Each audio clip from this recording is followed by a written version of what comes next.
เอาคงเตอร์มาลงแล้วเพิ่นจะคู่เอาคงเตอร์มาลงแล้วก็สิเอากระดานประมาณอันนึงเนาะไปไว้แล้วก็ติดไฟว่าสิราคาสำได้นะวันระยะมันนะไกลเนี่ยไงเดี๋ยวทางเฮาสิไปเบิ่งพุ่นแหละทางตัวจริงทางในบ้านเพิ่นว่าไปเบิ่งตัวจริงก่อนว่าซั่นนี่บ่อนนี่เนาะตัวนี้สิใกล้กว่าจะพุ่นใกล้ต้องได้เอาลักไม้บ่ลักไม้ก็ลักไม้ก็ลักมันสีดีๆเนี่ยก็ได้เนาะกระดานอันนึงแม่นเพราะว่ามันเป็นเฮือนตัวนี้มันก็ต้องมีกระดานลงมาเด้เพื่อว่าอนาคตเพิ่นเฮ็ดกับไฟเนาะกระดานแต่ว่าดอกมี2ดอกนี่เอา2ดอกในนึงนอกนึงซะโดยลองไล่เบิ่งนั่นเบิ่งเนาะระยะมันก็ไกลตัวนี้สายไฟนี่มันสิตกประมาณจักโคนจักก้อสายไฟนี่ก่อหนึ่ง70 เมตรบ่ตันนั่นแหละละนึงอันนี้เว้ามองเพิ่นสุดเนาะถ้าว่าอีทุกสิ่งทุกอย่างอยู่น้ำเพิ่นเบิดนับแต่เสาหลักเสาไฟ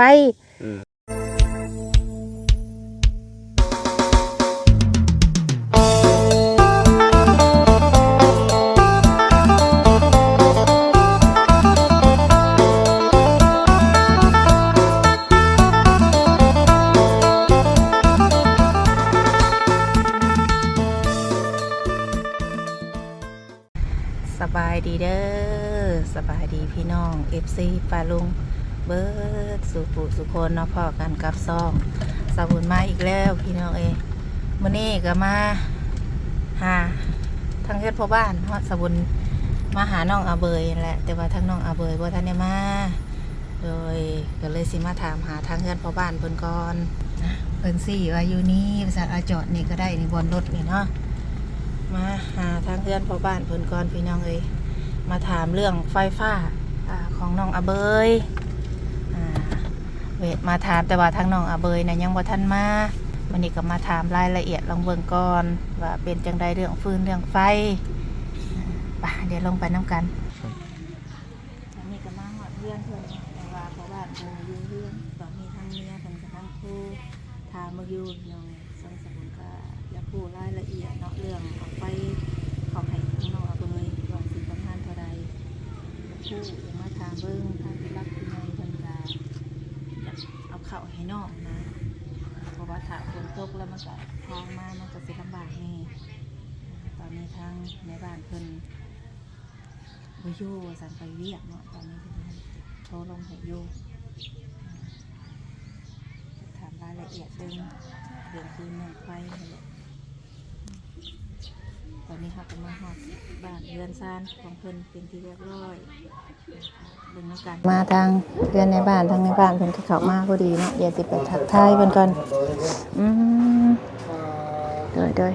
สบายดีเด้อทางในบ้านโดยอยากมาล้มเนาะเรื่องไฟฟ้า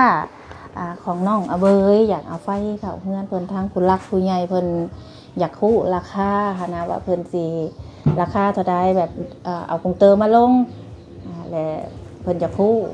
เอาคงเตอร์มาลงแล้วก็สิเอากระดานประมาณอันนึงเนาะไปไว้แล้วก็ติดไฟถ่าซ้ำว่ามีเฮือนหลังไม้นะแล้วก็เลยอยากคู่รายละเอียดก็เลยมาอยากมาเล่นเรื่องไฟมื้อนี้ค่ะแล้วก็เลยว่ามาเฮือนพ่อบ้านก่อนสิเฮ็ดหยังก็อยากมาแจ้งให้ฮู้นำสิได้รับฮู้นำกันหั่นนะทางพ่อบ้านก็ฮู้อยู่เนาะว่าทางน้องเพิ่นมาอยู่นี่แม่นบ่ฮะก็ฮู้นี่แหละเห็นไปตอนนั้นก็เห็นก็ปุ๊บเพื่อนนะครับเพิ่นสิแต่ว่าเรื่องไฟเฮายังสิไปเบิ่งจริงๆนั่นแหละว่าสิราคาสำได้นะวันระยะมันนะไกลๆซำไรเนาะสิได้รวมราคาลงเบิ่งแม่นต้องได้ไปเบิ่งตัวจริงนั่นแหละโดยทางน้องเพิ่นมาอยู่ใหม่ก็ยังบ่ได้ดนปานใดเนาะมีทางผู้ใหญ่ใจดีซื้อดินให้บัดนี้บ้านนี้มันเป็นบ้านหยังซื้อบ้านลำถ้วยนะบ้านลำถ้วยมีแต่มาเว้าเรื่องไฟก่อนอยากรู้เนาะมีแต่ว่าสิไปเบิ่งระยะใกล้ไกลซำใดแล้วราคาซำใดเนาะไปซะไปเบิ่งพร้อมกันเลยเนาะไปนี่น้องเดี๋ยวทางเฮาสิไปเบิ่งพุ่นแหละทางตัวจริงทางในบ้านเพิ่นว่าไปเบิ่งตัวจริงก่อนว่าซั่นเนาะว่าใกล้ไกลซำใดระยะมันไกลซำใดจังไปคุยไปโอ้ไปล้มราคากัน ป่ะบาทนี่นี่แหละทางเข้าบ้านเอาเลยตอนนี้ทางพ่อบ้านเพิ่นกะไปถ่าแล้วบ้านนี้ก็เป็นตาอยู่ได้บ้านลำถ้วย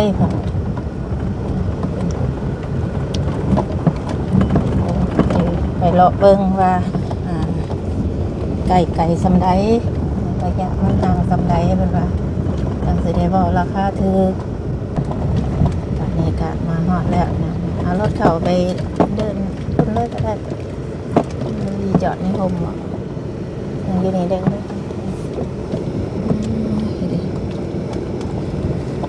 โอ้คนทมดินใหม่นี่คักวันยังบาทนี่โอ้สูงตึงเยิ่งบาทนี่เอ้ยไปอันนี้ก็มาเบิ่งเรื่องไฟฟ้าเนาะ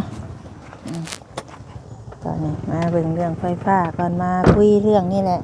คือสบุญมาวันนี้โอ้คักคนทมล่ะดินดอนตอนเนี้ยดินกะคักอะลิอันนี้ว่ามันดินแดงเป็นดินทรายโอ้ถ่วมน้ำก๊อกก็ล้อโดยทางในบ้านเพิ่นก็มาเนาะใส่เนาะลักไฟคือเดียวหาบ่เห็นแท้บ้านนี้ใส่โอ้ไกลอะลิจ้ะอันนี้นั่นแหละเพิ่นสิดึงว่าเรื่องราคาเนี่ยนะลองลมกันเบิ่งเนาะเถอะอันนี้มีไฟเบิดละติทางพี่มีเขาดึงมาซื่อดึงใส่เฮือนซื่อโอ้แต่ว่าบ่มีเสาบ่มันบ่มีตะไคร้มีก็มีอยู่กับพุ่นเลยเบิ่งขออนุญาตนิบไม้ใส่หน่อยเด้อโอ้พุ่นแน่เนาะไปสายยางไปเบิ่งใกล้ไกลซำใดระยะมันลักไฟฟ้าอีกดึกลักไฟจะเอาไฟเข้าหักลักไกลอีหลีเนาะไกลระดับ500เฮาเบิ่งเฮา500เมตรบ่แม่นบ่เกือบพุ่นแล้วก็บ่ทันบ่ฮอดแต่ว่าอันนั้นล่ะว่ะลักตัวมุมนั่นล่ะว่ะตัวมุงนี่ก็มีอยู่แต่มันเอาเบิ่งบ่ตัวมันใกล้แหละเนาะแต่มันยันดงสะนี่มันไปยากก็ต้องเงาะเนาะต้องเงาะมาสิไปเบิ่งก่อนวันนี้ของเนี่ยบ้านยังบ่มีเด้แถวนี้เนาะยังเป็นน้องสะรวมบ่นี่น้องสะบุคคลเนี่ยโอ้อยู่นี่ก็มีลักไฟนี่ก็มีอยู่นี่ได้ใกล้นี่บ่นี่เนาะตัวนี้สิใกล้ก็จะพุ่นแต่ต้องได้ถามเขาเดี๋ยวมันเขาบ่อนุญาตผ่านดินเขาก็ยากยันเขาบ่ให้ผ่านดินเขาแม่นบ่โอ้ไปตามทางเงี้ยใช่ไหมเขาต้องถามเขาคันเขาบ่ให้ข้านเขาก็ต้องโค้งมาตามเส้นทางตามเส้นทางส่วนลายเขาก็บ่อยากให้ผ่านแหละมันเฮ็ดบัดเป็นยังเฮ็ดยังแต่มันยากเนาะยากแต่เขาจะปลูกเฮือนน่ะเด้แม่นคันตัวนี้ก็มีอยู่คันว่าตัวนี้ดีกว่ามันซื้อมานี่ตัวนี้มันซื้อนั่นแม่นค่ะตัวนี้นี่เขาเจ้าสิบ่ให้ผ่านก็ว่าตัวนี้มันดีกว่านี่ตัวนี้มันสิซื้อมาทางนี่เลยเนาะเนี่ยหันเนาะโอ้บ่ต้องแทกอะไรเงี้ยมัน200ปลายเนาะเบิ่งมาสังเกตลงว่าเท่าไหร่ประมาณต้องแทกเบิ่งคักๆเด้ไปยืนอยู่บนนี่หันเนาะเนี่ยอยู่พี่มันผัดต้องได้โค้งลำยากมันเขาสิใส่ลักเนี่ยมันยากผ่านนั้นมันต้องตัวนี้มันซื้อแม่นละตัวนี้มันสิซื้อไปสิประมาณมัน200กว่าเมตรได้300พุ่นไปจักเฮาจักว่าพุ่นแล้วเนาะจักว่า300เมตรพุ่นไปจักเฮาเบิ่งโค้งไปโค้งมาโค้งแล้วมันลงลุ่มอีกกันมาฮอดหม่องเฮานี่ก็สิประมาณ100เมตรประมาณ300ไปไล่สูงมา300ไล่เพื่อไว้ตามที่กะเฮาเบิ่งนี่เพราะว่าเจ้าคันเจ้าสินั่นเจ้าก็ลองแทกเบิ่งเอาเม็ดมาแทกเบิ่งแทกอยู่นะฮะประมาณนี้แหละเขาว่า300นี่มันต้องฮอดอยู่แล้วประมาณ300เมตรอยู่พุ่นบัดบ่มีซะเฮือนหลังอยู่พุ่นเนาะ บ่มีบ่เสาอยู่พุ เสามันก็มีมันจะระยะมันจะกว่านี่อีก โอ้ เสามันก็มีอยู่เส้นนั่นน่ะแต่ที่พูดระดับ400เด้ โอ้ กับ300สิว่าเอาตัว300ยังดีกว่า อันนี้สิประมาณ300 เมตรเนาะไปจะพุ่นทางเฮือนเนาะ แต่เอาว่าเอาลักไม้บ่ รักไม้ก็รักไม้ก็รักมันสีดีๆเนี่ยก็ได้เนาะ ก็ลักนั่นยันว่าราคาเด้มัน รักนั้นมันเป็นราคาแพง ก็ เนาะ ว่าลักเล็ก รักเล็กนี่รักหนึงเท่าใด จังหว่าเดินเฮาก็ด้นแล้วบ่ได้ซื้อ อืม ตัวนี้กันว่าเฮาประสานไม้อีกบ่ได้เฮาก็ ไม้นี่เฮาก็ต้องเอาไม้หลอดนี่เนาะมันใครอยู่แถวนี้มันหาไม้ง่ายได้ไม้ลาย ก็ไม่เกณฑ์ ไป แล้ว ไปนั่งร่มกันอยู่ห่มมันร้อนแดดปะไปนั่งร่มกันอยู่ลมห่มกันเนี่ยเนาะเพิ่นกระทมดินคักอยู่เนาะเดี๋ยวมานั่งร่มกันอยู่พี่ก่อนบัดนี้โอ้กล้วยชุกไผ่มาหอยมันนี่ จัก ไปนั่งร่มกันก่อนบัดนี้เป็นว่าจังใดก็ได้เบิ้งเนาะว่าให้ได้สามวันนี้ไปเบิ้งแล้วเนี่ยแล้วก็ไกลเติบอยู่เนาะเพราะว่า ระดับ300หมด สมมุติดอกอันกระดาษดอกเดียวบ่ตัวละใส่บ่เลยจักดอก ดอกไฟนะ แม่น ก็อยากกันนั่นก็เอา2 ดอกก่อน 2 ดอก ตามความคิดของเฮาก ระดาษอันนึง แม่นเพราะว่ามันเป็นเฮือนตัวนี้มันก็ต้องมีกระดานลงมาเด้เพื่อว่าอนาคตเพิ่นเฮ็ด ดอกไฟ แล้ว เนาะ กระดานแต่ว่าดอกมี2 ดอก ดอกนี่เอา2 ดอกในหนึ่งนอกหนึ่งซะ โดยลองไล่เบิ่งนั่นเบิ่งเนาะระยะมันก็ไกล ตัวนี้ระดับ10ปลายมันเอา สิไปล้านพู ก็ได้ซื้อสายลักอีกเด้เฮาต้องได้ซื้อเนี่ย เท่าไรเว่าบ่งสุดบ่งนู้นฮะ เขาว่าอยู่ใน15พุ่นน่ะ ป้าถ้า15 ล้านพุ่นน่ะ เพื่อได้ซื้อลักอีกจักสิมีจักลักอีกเฮาต้องได้ซื้อสายไฟ กระดาษอันกรุงเตอร์กันตกอยู่ในเฉพาะกรุงเตอร์นั้น3ป้ายเลย 3 ล้านปลาย แม่นเฉพาะหน่วยมันซื่อๆนั้นมันยังบ่ทันหลายๆดอกกระดาน ในสายไฟนะ เฉพาะกงเตอร์เนาะอันนี้ เฉพาะกรุงเตอร์เฉพาะแต่หน่วยมันละละ เฮาซุมเฮาก็เคยดึงกงเตอร์ลงอยู่แต่กี้ก็3 ล้าน เดี๋ยวนี้3 ล้านไป อืม ตอนปีกายนี่ก็ประมาณ3 ล้านนี่แหละปีกายนี่เฮาก็ได้ใช้ยังได้อยู่3 ล้านนี่3 ล้าน1แสนปีนี้เพิ่นว่า3 ล้านปลายแล้วมันจะตกอยู่ใน3 ล้าน5เขาว่า สายไฟนี่มันสิตกประมาณจักโคนจักก้อสายไฟนี่ ก่อหนึ่ง70 70 เมตรบ่ มันก่อดำแม่นบ่ แม่ สาย น ไฟ ก็ต้องก็อันนั้นแหละ สายดำน่ะ อืม 70อยู่37 21มันจะมี2เส้นเนาะไปเท่านึงก็ไล่เอาเลยแหละ รวมนี่มันจักโคนจักก้อไฟสายมันนี่ 300 37 21มัน3มันจะตกอยู่6 6ก้อ 6ก็ 6ก้อมันเป็นไฟ3สายบ่หรือ2สาย 2สาย เป็นไฟ2สาย หรือว่าที่เจ้าซื้อสายไฟให้ก็ได้ขนาดนั้นครับว่าราคามันสูงหรือว่ามาซื้อเองล่ะเอาแต่ค่าให้งาน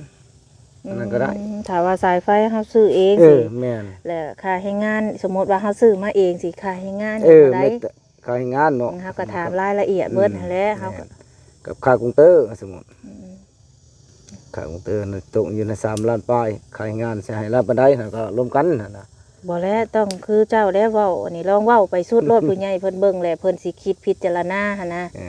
ไปว่าค่าเฮือค่าแห้งเฮาเท่าใดสิผู้แรกกรุงเตอร์นี่ตกอยู่3 ล้านเท่าใดเว้า เฮาว่ากรุงเตอร์น่ะอยู่ใน3 ล้าน5 กรุงเตอร์ มั นี่ น 3 ค่า ล้าน ให้งานเนาะมาเฮ็ดสมมุติสายไฟแต่เจ้าเป็นผู้ซื้อ อันนี้ ค่าให้งานนี่อยู่ในล้านนั่นแหละ ล้านหนึง อั นนี้เว้าหม่องเพิ่นสุดเนาะถ้าว่าอีทุกสิ่งทุกอย่างอยู่น้ำเพิ่นเบิดนับแต่เสาหลักเสาไฟแล้วก็สายไฟเพิ่นซื้อเองเบิดอยู่น้ำเพิ่นเบิดเนี่ยตกอยู่ประมาณ15 ล้านเพิ่นว่าบัดนี้ถ้าว่าอยู่น้ำเฮาเป็นทุกสิ่งทุกอย่างเป็นของเฮาเบิดอุปกรณ์เป็นกระดอกกระดานดอกไฟสายไฟเป็นลักน้ำเฮาเบิดแม่นเพิ่นเอาค่าสร้างเพิ่นน่ะ1 ล้านได้ค่าของเตอนี่3 ล้าน5รวมแล้วนี่เป็น4 ล้าน5เนาะ รวมทั้งกงตือทั้งค่าสร้างเนาะ4 ล้าน 4 ล้านห้าบัดนี้อันนั้นน่ะให้เฮาซื้อเองอันนี้แม่นเดี๋ยวอันนี้ก็ลองพิจารณาเบิ่งก่อนเนาะแม่นพิจารณาเบิ่งว่าทางผู้หลักผู้ใหญ่เพิ่นสิเอาอันใดแม่นสิเอาตัวนี้หรือสิเอาให้อยู่กับพี่เบิดเลยแล้วตัว15 ล้านหั่นสมมุติครับว่าตัว15 ล้านนี่สุดอยู่กับเพิ่นเบิดเลยแม่นและบ่ลุดบ่ลุยบ่เฮาอยากถามเบิ่งในนี่แบบว่าอยากให้มีทางเลือกว่าแบบลุดจาก15 ล้านนี่มาอยู่นี่นะเพื่อเพิ่นสิมีทางเลือกนะก็สิลุดอยู่เบิ่ง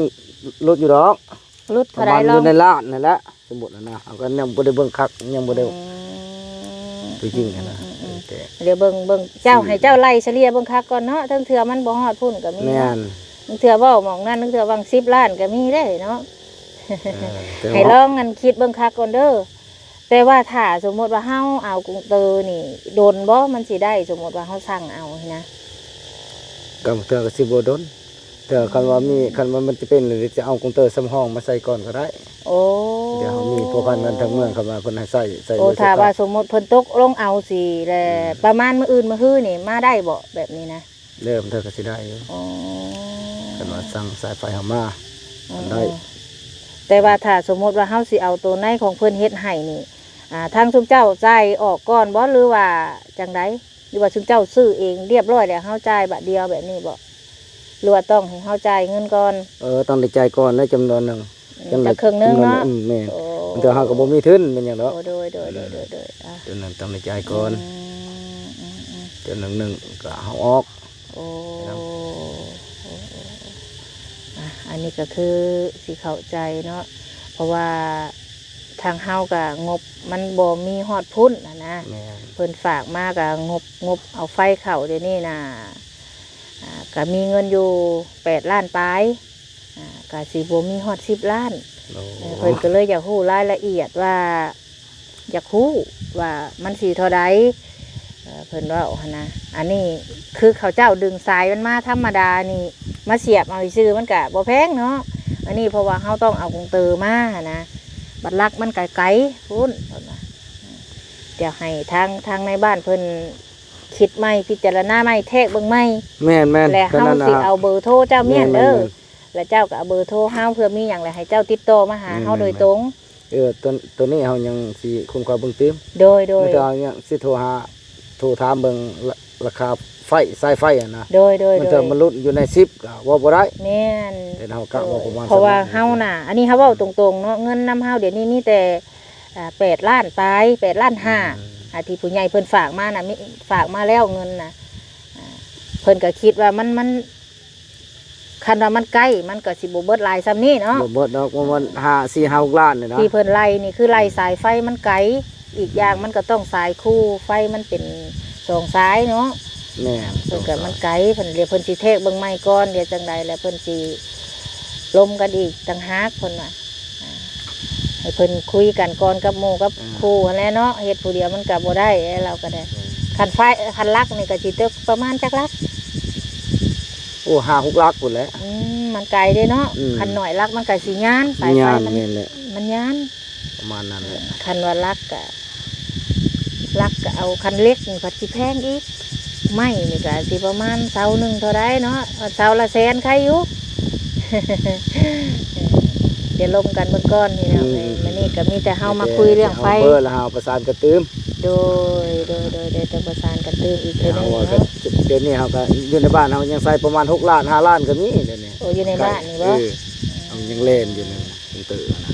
ทั้งในบ้านเพิ่นเองเลยได้เป็นสร้างไฟบ่หรือว่ามีคนเป็นสร้างต่างหากเลยเฮ็ดนำกันสิบ่มันก็มีหมู่เฮ็ดนำกันแต่เฮาโทรแล้วประสานกินนี่แต่เฮาก็เฮ็ดได้เบิดแต่เฮาก็เคยเฮ็ดนะเราก็เคยเล่นเดี๋ยวนี้ก็เล่น4-5 หน่วยแล้วโดยแต่ว่าก็คันว่าได้ก็บ่อยากให้ดนปานใดเนาะเพราะว่ามันมืดเพิ่นอยากให้น้องสะดวกสบายในการเป็นอยู่นี่แหละไปโพสากไฟเฮือนเขาก็เกรงใจเขาแม่นทางในบ้านเพิ่นก็คือสิรับรู้เนาะก็ฝากเบิ่งเนี่ยเด้อเพราะว่าเขามาอาศัยอยู่แล้วนะก็เป็นหูเป็นตาให้นี่เพราะว่าเด็กน้อยเทื่อเขาสิบ่ฮู้ปานใดเขาก็สิบ่ฮู้ว่า การไปมาจังใดบ้านเพิ่นเป็นจังใดแต่ละบ้านมันก็บ่คือกันได้แบบว่าอีหยังกฎระเบียบนะกฎระเบียบของหมู่บ้านนี่มันก็สิแตกต่างกันบ่กับแต่ละบ้าน มันก็แตกต่างกันนิดนึงแหละ โอ้ บางบ้านก็ คือกฎระเบียบบ้านนี่มันเป็นแนวใด ระเบียบบ้านนี้ แม่นแบบว่าเฮาปฏิบัติตัวนะถ้าเกิดเฮามาอยู่แต่หม้องอื่นสิแล้วเฮามาเข้าในบ้านนี่แหละเฮาบ่ฮู้ว่ากฎของเพิ่นมันเป็นจังใดนี่ขอห้ามไปสินะ ระเบียบบ้านคนว่าคนบ้านที่อื่นต้องได้เฮ็ดใบยุ่งยากได้เสนอแล้ว โอ้ เขาถึงแก่ ต้ ต้ อง นบ้านนะครับพวกนํกัน เออ การไปกันมานั่นแหละสมมุติ เออ ไปตึกต้องนั่นแหละมันไปสะซ้ายสมมุติไปต้องมี เออ ต้องแต่เฮาคำว่ามันอยู่ในบ้านเฮาเราต้องได้แจ้งพ่อแม่ประชาชนได้รับรู้หรือว่าอยู่ฝักเสาเสาข้าวบ่หรือว่าอยู่ ถาวร ถาวรนั่นน่ะ โอ้ อันนี้แต่ว่าเพิ่นมาอยู่เนี่ยเขาก็ยังว่าธนว่าแล้วมันขึ้นกับหน้าท้องก็ยังบ่ได้ อ๋อ แต่มันบ่ขึ้นกับบ้านเฮาบ่ได้ขึ้นกับจุดซุ้มบ้านลำถ้วย โอ้แต่น้องนี่ยังขึ้นอยู่กับไอ้บ้านนาท้องเนาะ บ้านนาทองแบบคนบ้านนาทอง อ๋อ คนบ้านนาทองแถวนี้ก็มีเนี่ยเพื่อนเขาเบิดอันนั้นเป็นแต่คนบ้านนาทองนั่นแหละ อ๋อแต่มาอยู่นํกันเนาะ เออ แต่ว่าคันสิมาอยู่แบบถาวรนี่ก็ต้องเฮ็ดใบยกย้ายมา มันอยู่ง่ายมากนะ โอ้แต่ว่าทั้งน้องเพิ่นน่ะบ่มีพ่อมีแม่และน้องเพิ่นบ่ได้มีสัมมโนได้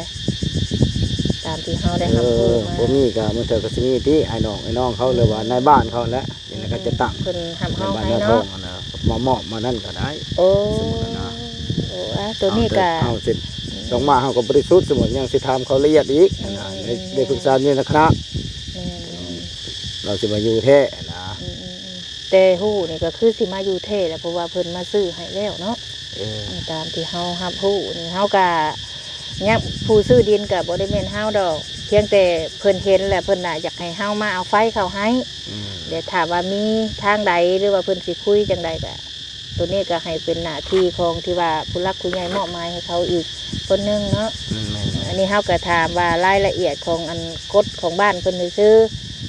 ที่เฮาก็อยากรู้แน่เนาะเพื่อผู้รักผู้ใหญ่หลายคนก็อาจสิสนใจเนาะถ้าเฮาบ่เฮ็ดมันก็อยู่บ่คักก็ถือว่าบ่ถูกต้องเนาะ เดี๋ยวคันว่าอยู่ในบ้านเวลาเฮ็ดเวียกเฮ็ดงานต้องได้ไปเฮ็ดน้ำมันแหละเป็นอันนั้นอีกได้ ต้องได้ใช้แม่นบ่ ได้ เนาะ ใส่นั่นแหละ โอ้บ่ว่าบ้านใดเด้เนาะ น้องเฮ็ดงานบ่ อืม ติดเงินเก็บคำ ต้องได้ กอบส่วนน้ ประกอบส่วนในบ้านเรียกว่าการเมืองเนาะ ำแม่น แม่น เดี๋ยวบ่เพิ่นเด้อความสะดวกมันเถอะมันเพิ่นสิขึ้นกับบ้านเพิ่นเองก็บ่ได้ เอาเฮาขึ้นพุ่นก็ได้บ่ซะ ได้แล้วคนนั้นหน้าท้องก็อยู่นี่ แบบว่าเฮามาปลูกเรือนอยู่นี่แต่ขึ้นกับพุ่นก็ได้ แม่น เอาบัดนี้ถือว่าเป็นหยังมาได้ซะทั้งเถื่อแบบว่าแนวอันนี้เฮาสิเล่ นี่ น เด้เฮือนหลังๆนี่บ่เฮาสิดึงไฟแล้วก็คนบ้านหน้าท้องมาล่ะ เออ แต่คนบ้านเขาหมดนั่นน่ะ เออ เพิ่นก็ขึ้นกับบ้านหน้าท้องคือเก่า แต่ บ้านในบ้านเพิ่นน่ะนะแต่เฮายังบ่ทันแบบว่าผู้อยู่จุดซุ่มเนี่ยยังบ่ถึงกับบ้านลำถ้วยนะขึ้นบ้านไผบ้านมันเดี๋ยวนี้นะพัฒนามันเถอะสิเป็นในบ้านเดียวเดี๋ยวนี้ก็ยังบ่ทันได้แยก แต่ก็ยังอยู่ร่วมกันได้เนาะ เออ ถ้าว่า ร่วมกันได้ มีอิหยังก็เฮาก็เข้าหาคือในบ้านนี่ได้เนาะสมมุติว่า แม่น มีแนวบ่ดีเฮาไปแจ้งคือน้ำเจ้านี่ก็ได้แม่นบ่ เอ โอ้ อ แต่ที่แน่ๆก็ให้เพิ่นได้รับรู้เนี่ยเนาะโดยถ้าจังใดก็มีแต่ให้ทางในบ้านเพิ่นไปคิดไปไล่เบื้องก่อนเนาะจังว่ากันอีกทีนึงอันนี้คือเฮามาล้มเรื่องไฟเป็นครั้งแรกเดี๋ยวจังว่ากันอีกทีนึงเดี๋ยวให้เพิ่นคุยกันก่อนรายละเอียดจังใดแหละให้เพิ่นโทรแจ้งบอกแล้วเฮาสิเข้ามาหาอีกทีนึงเด้อโดยจังใดก็ขอขอบคุณขอบใจทางในบ้านหลายๆเด้อเนาะที่มาโอ้ลมเบียกน้ำกันมานี่เดี๋ยวทางเฮาก็รบกวนทางในบ้านเพิ่นซ้ำนี่แหละมานี่เนาะโดยจังใดก็มื้อหน้าจังว่ากันอีกเทื่อนึงเนาะพี่น้องเรื่องฟืนเรื่องไฟเนาะก็ได้คุยกันเรียบร้อย แต่ว่าทางสมุนก็ยังบ่ได้ตกลงจังใดให้เพิ่นแทกให้เพิ่นยังเบิ่งไม้ก่อนว่าสิเอาจังใดนี่แหละให้เพิ่นแทกเบิ่งก่อนว่ามันสิจักเม็ดอันนี้เฮาเพิ่นไล่คร่าวๆซื่อๆดอกนี่แหละจากนี่ไปพุ่นก็สิประมาณจังใดผู้ใดเฮือนหลังแดงๆผู้ปากทางพุ่นแหละเนาะ เดี๋ยวติดตามเบิ่งน้ำกันว่าฟืนไฟนี่คันว่า15 ล้านมันก็ถือว่าแพงอยู่ได้พี่น้องเนาะตกอยู่เกือบ30,000พุ่นนะมานี่เดี๋ยวจังใดจังว่ากันอีกทีนึงพี่น้องเอ้ยมื้อนี้สบุญก็มาถามรายละเอียดเรื่องไฟเนาะทางเฮือนน้องอาเบยขอบบุกขอบใจเนาะขอบบุญขอบคุณเด้อทั้งพี่พรที่ไว้วางใจเดี๋ยวเพิ่นล้มกันแล้วเพิ่นจังสิมาแจ้งสบุญอีกทีนึงเดี๋ยวจังว่ากันเนาะมื้อนี้สบุญขอตัวจบคลิปก่อนขอบบุญขอบคุณทั้งพี่พรที่ว่าให้สบุญเป็นสะพานบุญให้ขอบบุญขอบคุณในไลน์อยู่ดีมีแฮงความเจ็บอย่าได้ความไข้อย่าสุมีปรารถนาสิ่งใดก็สมความมุ่งมั่นปรารถนาเด้อนะไปแล้วพี่น้องเอ้ยสำหรับคลิปนี้พ่อกันคลิปหน้าสำบายดี